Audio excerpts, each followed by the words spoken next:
John Bureka cái này anh pot cái secretary nó làm ta làm chuyện ngày nó cũng chuyện mà ama để pot thì là nhiều secretary then anh ấy hiện nay là làm gì vậy sidok tanti ya apar rasama kan chong boka anh ấy phải native worker này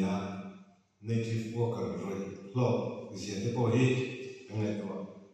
anh say hiện giờ là naga anh ấy native rồi sidok tanti bố hi field director thì bố đó là chỉ là tôi chung của thằng group à ngay chỉ là kan mu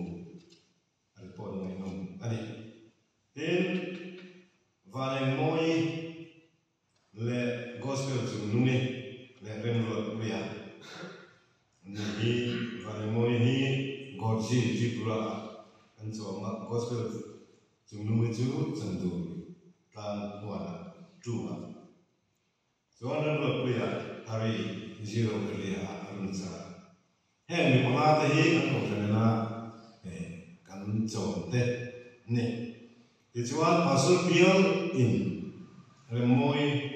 udah karena muka mau sama.